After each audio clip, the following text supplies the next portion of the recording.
नमस्कार मित्रों, कैसे हैं आप लोग। स्वागत है आपका हमारे चैनल वेद चक्षु एस्ट्रो में। अंग्रेजी वर्ष 2021 की शुरुआत हो चुकी है। 2020 लोगों के लिए अच्छा नहीं निकला। कोरोना जैसी महामारियों का प्रकोप रहा और अनेक प्राकृतिक आपदाओं ने हमारी पृथ्वी को प्रभावित किया। हमने अनेक महापुरुषों को खो दिया। आशा करता हूं कि 2021 आप लोगों के लिए और हम सब के लिए मंगलकारी सिद्ध हो। आज के वीडियो में हम लोग बात करेंगे आपके घर या दुकान का जो प्रवेश द्वार है, जो मुख्य द्वार है, उसके बारे में। इस वीडियो के माध्यम से मैं आपको बताऊंगा कि प्रवेश द्वार जो होता है घर का या दुकान का, उसमें हमें क्या क्या सावधानियां बरतनी चाहिए, किन किन चीज़ों का ध्यान रखना चाहिए और क्या नहीं करना चाहिए, क्या करना चाहिए। तो आइए इस वीडियो को शुरू करते हैं। अगर आपने अभी तक हमारा चैनल सब्सक्राइब नहीं किया है तो उसे सब्सक्राइब कर दीजिए। अगर ये वीडियो आपको पसंद आता है तो इसे लाइक करें, इसको अपने मित्रों को शेयर करें जिससे ये जानकारी उन तक पहुँच सके। जब भी दुकान या घर के प्रवेश द्वार की बात आती है तो सबसे पहले बात आती है गणेश जी की। अक्सर आपने लोगों को देखा होगा कि वह अपनी दुकान के प्रवेश द्वार पर या घर के प्रवेश द्वार पर भगवान गणेश जी को स्थापित करते हैं। इस वीडियो के माध्यम से हम लोग बात करेंगे कि घर के या दुकान के द्वार पर जो हम भगवान गणेश जी को स्थापित करते हैं वह सही होता है या गलत होता है, उसे किस प्रकार स्थापित करना चाहिए और कौन सा रूप भगवान का हमें स्थापित करना चाहिए। लेकिन उसके पहले कुछ ज़रूरी बातें मैं आपको बताना चाहूँगा जो आपको अपने घर या दुकान के प्रवेश द्वार के लिए ध्यान रखना चाहिए। सबसे पहली बात जो हम सबकी जानकारी में है और जिनको नहीं है उन्हें भी इस चीज़ का ध्यान रखना चाहिए कि अपने दुकान या घर के प्रवेश द्वार पर शुभ चिन्हों को अवश्य अंकित करें, जैसे स्वास्तिक, ओम, शुभ, लाभ इत्यादि। ये धार्मिक चिन्ह हमारे घर में नकारात्मकता को आने से रोकते हैं और भगवान का भी आशीर्वाद हम पर बना रहता है। दूसरी बात जो हमें ध्यान रखनी चाहिए, जो मुख्य प्रवेश द्वार का जो दरवाज़ा है वह आवाज़ करने वाला नहीं होना चाहिए। अक्सर आपने देखा होगा कि किसी का गेट खुलता है और अजीब सी आवाज़ें उसमें से आती हैं। ये वास्तु के हिसाब से शुभ नहीं है, हमारे शास्त्रों के हिसाब से शुभ नहीं बताया गया है। तो जो हमारा प्रवेश द्वार है उसे आवाज़ करने वाला नहीं होना चाहिए, उसमें जंग लगी नहीं होना चाहिए। इस चीज़ का आपको ध्यान रखना है। तीसरी चीज़ जो आप लोगों को ध्यान रखनी है कि आपके प्रवेश द्वार के ऊपर किसी प्रकार की छाया, किसी मंदिर की, वृक्ष की किसी प्रकार की छाया नहीं पड़ रही हो। इसे भी शास्त्रों के हिसाब से शुभ नहीं माना गया है। चौथी बात जो आपको ध्यान रखनी है वह यह है कि प्रवेश द्वार के सामने कोई भी वृक्ष या किसी प्रकार का कोई खंभा नहीं होना चाहिए, क्योंकि जो हमारा प्रवेश द्वार होता है उसमें विघ्न नहीं होना चाहिए। किसी प्रकार का विघ्न बाधा उसमें नहीं होना चाहिए। अगर इसमें लॉजिक देखा जाए तो यह है कि प्रवेश द्वार से किसी को आने में कोई परेशानी नहीं होना चाहिए। शास्त्रोक्त भी इस चीज़ के लिए मनाही ही है कि प्रवेश द्वार के सामने किसी प्रकार का खंभा या पेड़ नहीं होना चाहिए। पांचवी बात जो आप लोगों को ध्यान रखनी है, जब हम प्रवेश द्वार का दरवाज़ा बनवाते हैं तो वह पुरानी लकड़ी का नहीं होना चाहिए, उसे आप नई लकड़ी का ही बनवाएं। आजकल तो लोहे या स्टील के गेट बनते हैं, लेकिन अगर आप लकड़ी का द्वार बनवा रहे हो तो वो पुरानी लकड़ी का कभी भी ना बनवाएं, हमेशा नई लकड़ी का उसमें उपयोग करें। छठवीं बात जो आपको ध्यान रखनी है कि आपका प्रवेश द्वार हमेशा अंदर की ओर खुलना चाहिए, उसे बाहर की ओर नहीं खुलना चाहिए। लॉजिकली देखा जाए तो भी अगर आपका दरवाज़ा बाहर की ओर खुलेगा तो उससे आने वाले मेहमान को या अतिथि को उससे परेशानी होगी। तो दरवाज़ा आपका हमेशा अंदर की ओर खुलने वाला होना चाहिए। हमें अपने प्रवेश द्वार को हमेशा सुंदर बना के रखना चाहिए, उस पर बंधन बार इत्यादि का प्रयोग हम लोगों को करना चाहिए। दिशाओं की अगर हम बात करें तो पूर्व और उत्तर की तरफ अगर हमारा प्रवेश द्वार है तो उसे सबसे ज़्यादा शुभ माना गया है।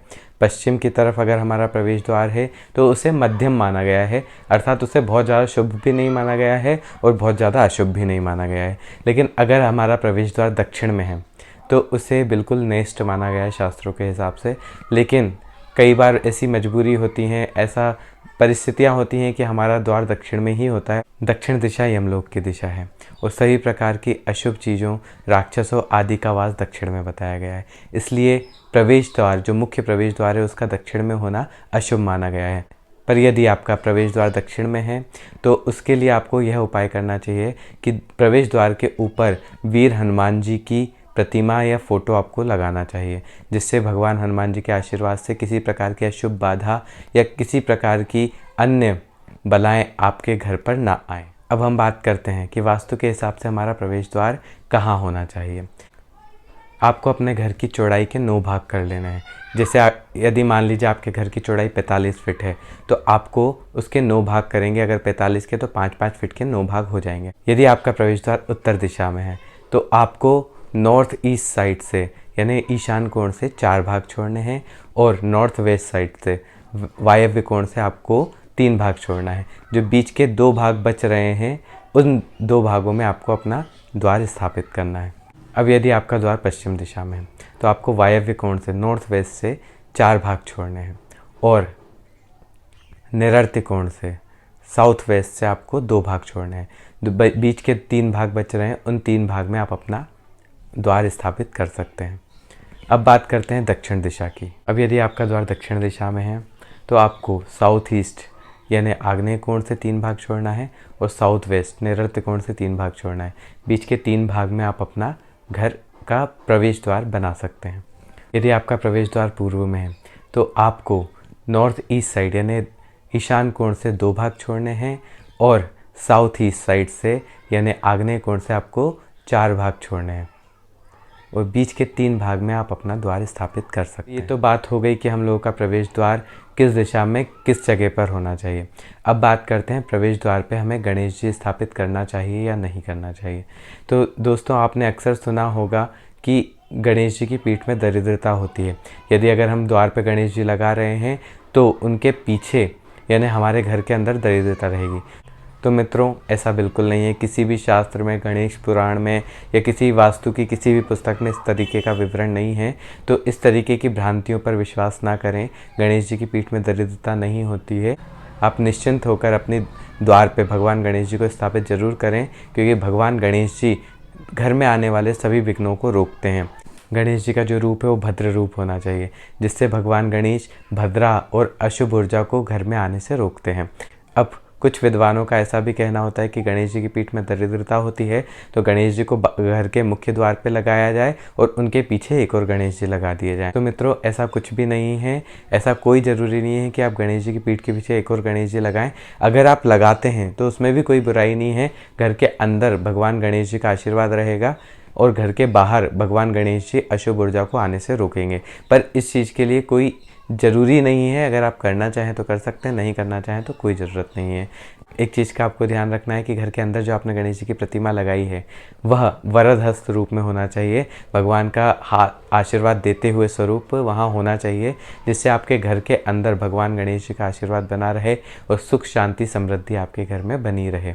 एक जानकारी और देना चाहूँगा मित्रों, यदि द्वार के अलावा आप अपने घर में गणेश जी स्थापित करते हैं तो आप घर में लेटे हुए गणेश जी को स्थापित कर सकते हैं, परंतु आपको अपनी दुकान में कभी भी लेटे हुए गणेश जी को स्थापित नहीं करना है। आप अपनी दुकान में, ऑफिस में हमेशा खड़े हुए गणेश जी को स्थापित करें, जिससे वह आपको हमेशा काम करने के लिए प्रेरित करते रहें। आशा है मित्रों आपको ये जानकारी अच्छी लगी होगी। आप हमें कमेंट करके बताएं आपको ये जानकारी कैसी लगी, और यदि आपके कुछ और प्रश्न हैं तो उन्हें भी आप कमेंट करके हमसे पूछ सकते हैं। आप इस वीडियो को लाइक ज़रूर करें और अपने मित्रों को शेयर करें, जिससे ये जानकारी सभी लोगों तक पहुंच पाए। अगर आपने हमारा चैनल अभी तक सब्सक्राइब नहीं किया है तो इसे सब्सक्राइब कर दीजिए, जिससे धर्म, शास्त्र और ज्योतिष से संबंधित सभी विषयों पर वीडियो आपको प्राप्त हो सके। बेल आइकन को ज़रूर दबा दीजिए, जिससे वीडियो अपलोड होते ही आपको नोटिफिकेशन मिल जाए। नमस्कार, जय श्री गणेश।